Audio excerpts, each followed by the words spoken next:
Hello my dear students, जैसा कि आप लोगों को पता है कि नेक्स्ट मंथ में क्लास 10th सीबीएसई हो या जैक बोर्ड हो, क्लास 10th का एग्जाम होने वाला है। उसको देखते हुए हम अपने ऑनलाइन ट्यूशंस यूट्यूब क्लासेस में चैप्टर्स वाइज क्लास 10th का आज से चैप्टर्स एक्सप्लेन करने जा रहे हैं। आप लोग ध्यान दीजिए, जैसा कि आज का जो इंपॉर्टेंट चैप्टर्स है, सबसे ज्यादा इंपॉर्टेंट होता है ना क्लास 10th में, वो होता है लाइट का चैप्टर। वो आप लोग को भी पता होगा, ठीक है। एकदम शॉर्ट में एक्सप्लेन करते जाएंगे विद न्यूमेरिकल्स। ध्यान दो, देखो हम लोग को सबसे पहले कौन कौन सा टॉपिक पढ़ना है लाइट चैप्टर्स में। देखो यहाँ पर हमने लिख रखा है पहला लाइट चैप्टर का नाम है लाइट, जिसमें हम लोग को रिफ्लेक्शंस प्लस बच्चे को पढ़ना है रिफ्रैक्शन, ठीक है। ये दोनों के बारे में पूरा डिस्कस करना। पहला टॉपिक जो हम डिस्कस करेंगे वो रिफ्लेक्शन क्या होता है उसके बारे में, फिर रेगुलर रिफ्लेक्शंस, इरेगुलर रिफ्लेक्शंस, ठीक है। एकदम क्लियर कर देंगे, टेंशन नहीं लेना है, ठीक है। आज से एकदम रेगुलर चलते जाना है।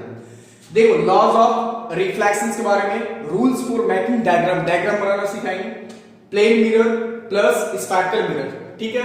अब देखो मिरर फॉर्मूला, सेकंड अगला हम लोग पढ़ेंगे मैग्निफिकेशंस, न्यूमेरिकल्स, उसके बाद आ जाएंगे रिफ्रैक्शंस पर, लॉ ऑफ रिफ्रैक्शंस वगैरह पढ़ेंगे, लेंस के बारे में, मीडियम के बारे में, टोटल इंटरनल रिफ्रैक्शंस, फिर लेंस फॉर्मूला भी जानेंगे, ठीक है, और रे डायग्राम्स। उसके बाद कनकेव और कन्वेक्स के बारे में, उसका मैग्निफिकेशंस क्या होता है, कैसे निकालेंगे वो हम लोग समझेंगे। उसके बाद आते हैं power of lens with numericals, ठीक है। आप लोग पहले इसको नोट कर लो।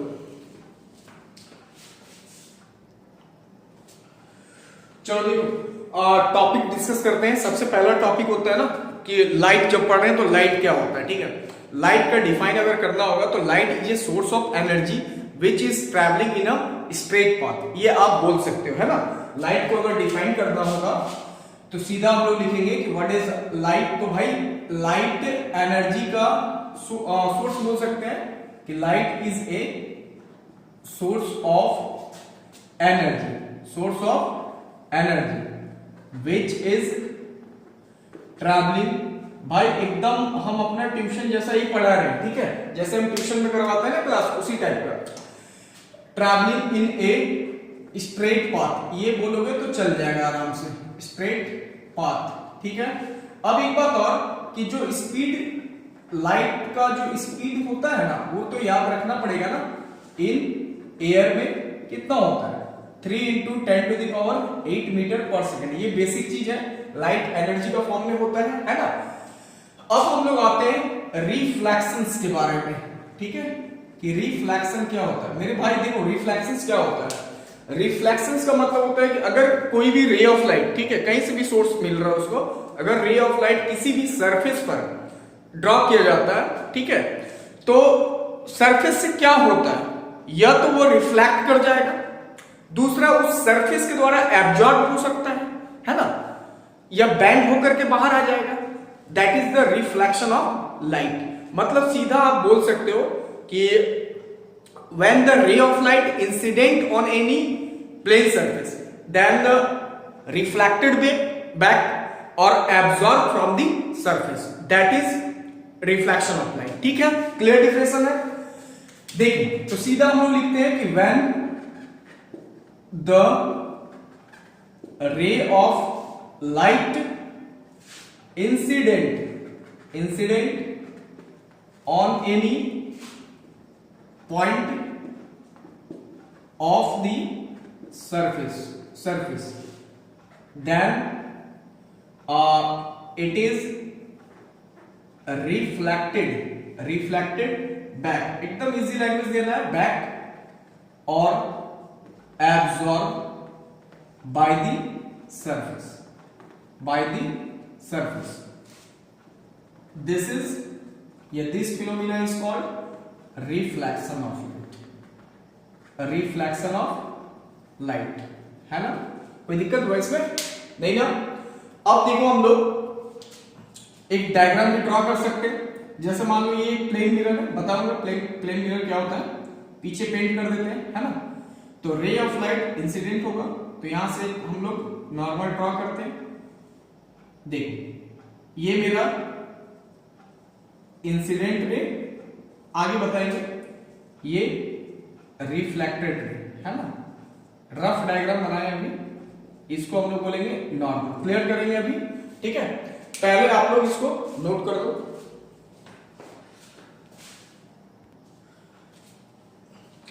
देखो रिफ्लेक्शन जो होता है वो दो टाइप से करवा सकते हैं, ठीक है। मतलब इसको हम लोग बोलेंगे कि type of reflection, type of reflection.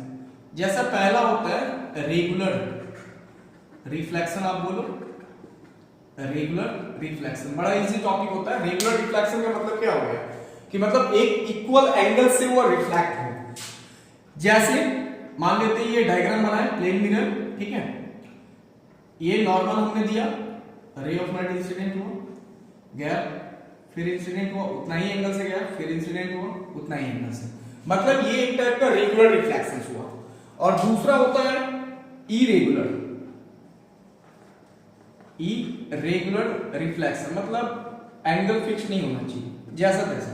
देखोगे, देखो गया, मान लो ऐसा गया, ऐसा चला गया, ऐसा गया, ऐसा गया, मतलब कोई फिक्स्ड एंगल से नहीं आ रहा। That is the irregular reflection, ठीक है। अब इसके बाद हम लोग आते हैं लॉ ऑफ रिफ्लेक्शन के बारे में, है ना। तो लॉ ऑफ रिफ्लेक्शन, इसको आप लोग नोट भी कर सकते हो।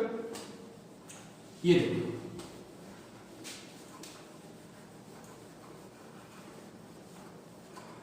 देखो लॉ ऑफ रिफ्लेक्शन तो बड़ा ही इंपॉर्टेंट होता है, लॉ ऑफ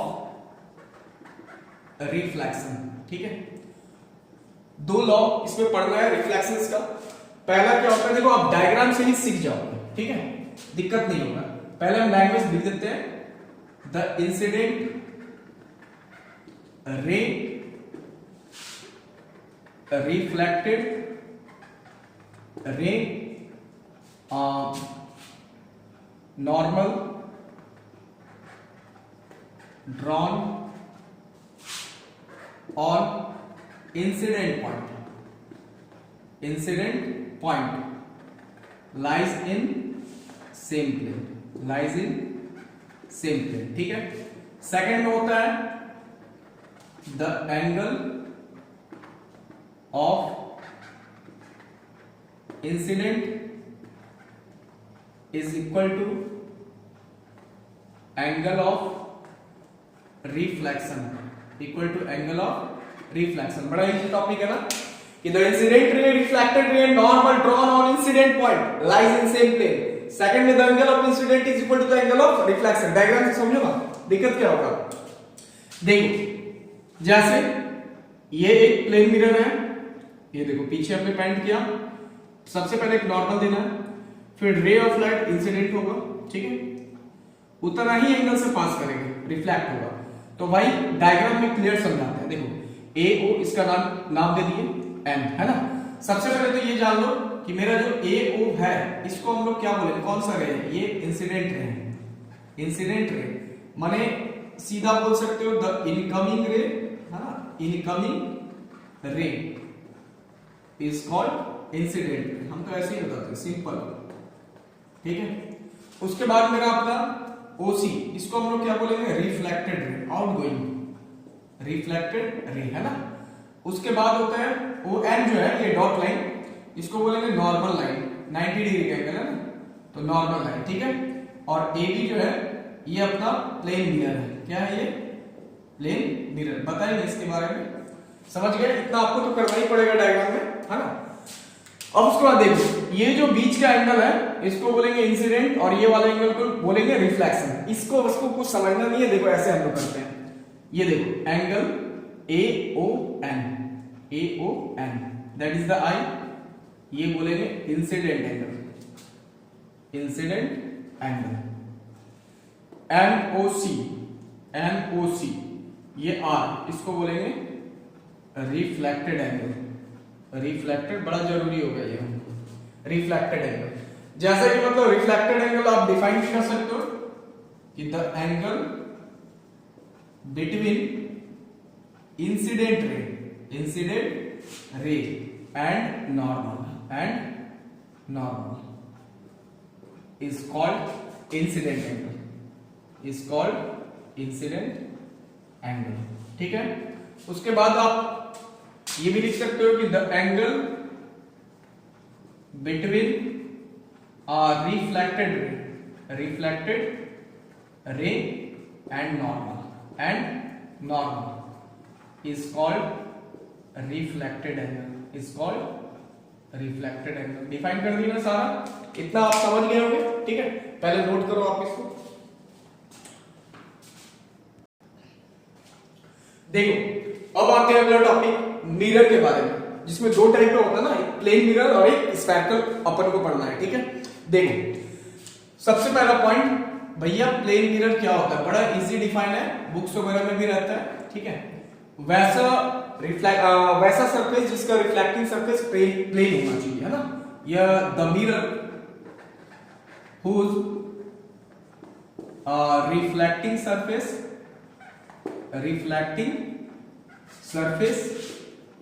इज प्लेन, बस इज कॉल्ड प्लेन मिरर, उसको हम लोग क्या बोलेंगे, प्लेन मिरर, इसीलिए हम बोल भी दे रहे हैं, ठीक है। अब उसके बाद देखो आप ऐसा कर सकते हो, इसका डायग्राम देख सकते हो, ठीक है। ये एक्स वाई पीछे पेंट कर दोगे ना, ये मेरा अपना प्लेन मिरर हुआ, ठीक है। इसका प्रॉपर्टीज हमको जानना है भैया। प्लेन मिरर में जो हाइट ऑफ द इमेज होता है ना, उतना ही हाइट का ऑब्जेक्ट भी बनता है। जितना डिस्टेंस पर इमेज बनेगा उतना ही डिस्टेंस पर ऑब्जेक्ट भी रहेगा, ठीक है। तीसरा कि जो इमेज बनता है ना वो वर्चुअल बनता है, क्या बनता है वो, वर्चुअल। देखो तो आपको ये तो देखना पड़ेगा ना कि क्या प्रॉपर्टीज बनता है, ठीक है। इसका प्रॉपर्टीज क्या बनेगा भाई, देखो पहला हमने बोला सीधा कि the height of object is equal to height of image, इसका मतलब हाइट ऑफ द ऑब्जेक्ट को h माने, इमेज का h डैश। दूसरा the image distance is equal to object distance, मतलब u equal to v। भैया देखो एक चीज जानो, ठीक है, u किसका सिंबल लेना है हम लोग को, ऑब्जेक्ट डिस्टेंस का। किसका लेना है, ऑब्जेक्ट डिस्टेंस। भाई मेरे आप ही लोग के लिए पढ़ा रहे हैं, ठीक है। जो स्टूडेंट ट्यूशंस नहीं किए हैं या नहीं कर पाते हैं, उसके लिए हम अपने क्षेत्र में ऑनलाइन ट्यूशंस क्लास चलवा रहे हैं, क्लास 10th और 9th का। आप चैप्टर वाइज समझते चलो। देखो v मतलब इमेज डिस्टेंस, f का मतलब फोकल लेंथ, आगे भी बताएंगे फोकल लेंथ, फिलहाल इतना समझते हैं, है ना। तो u equal to v। Third में होता है कि द इमेज कैसा बनेगा, virtual, the image form virtual, ठीक है। वर्चुअल मतलब स्ट्रेट बनेगा, ठीक है। ये आपको इतना लिखना पड़ेगा ना, पहले आप लोग इसको नोट करो।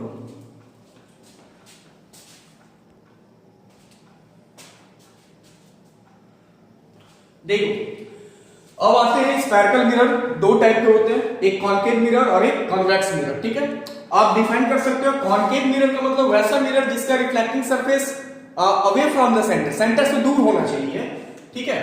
तो सीधा आप लिख सकते हो कि द मिरर हुज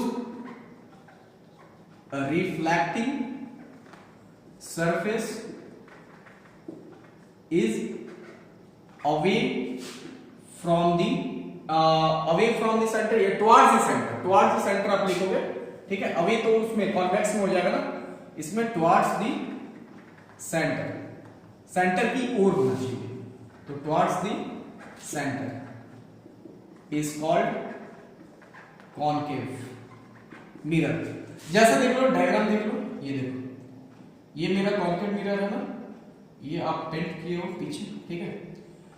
ये एक्सिस है मेरा, ठीक है। आगे हम बताने वाले हैं क्या लेंगे हम, ठीक है। फिलहाल तो मिरर का शेप समझ लो। उसके बाद देखो इसमें क्या होता है कि द मिरर हुज रिफ्लेक्टिंग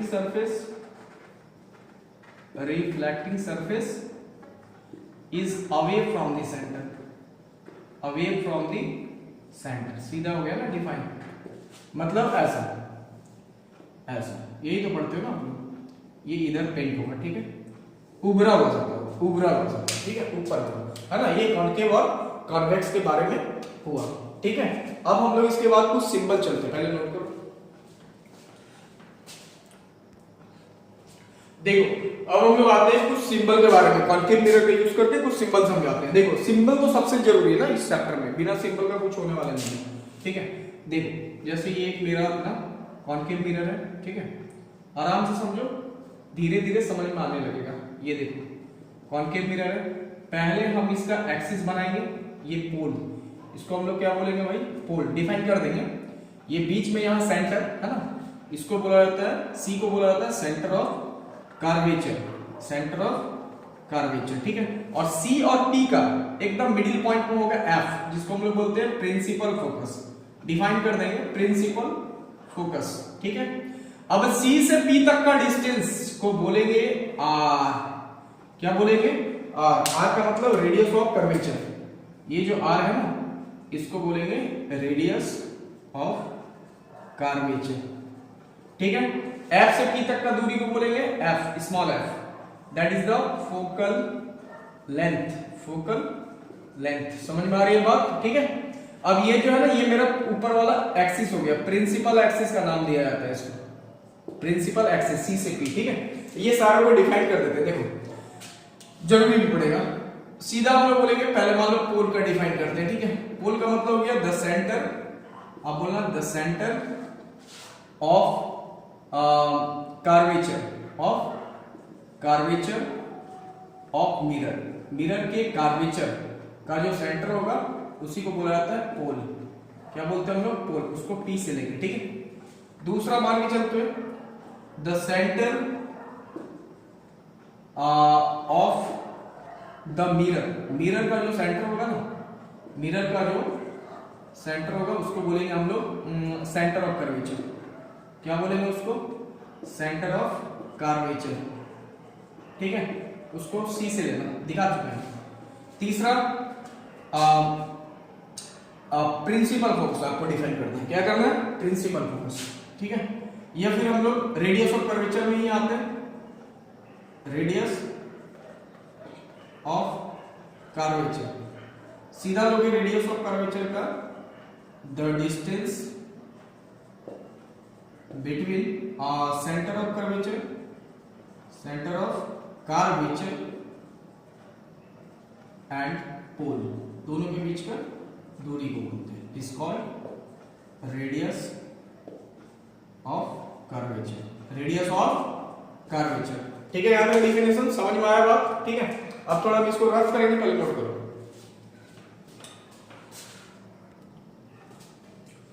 देखो इसके बाद हम लोग डिफाइन करते हैं प्रिंसिपल फोकस, तो सीधा हम लोग डिफाइन करेंगे कि when the ray of light, when the ray of light है ना इंसिडेंट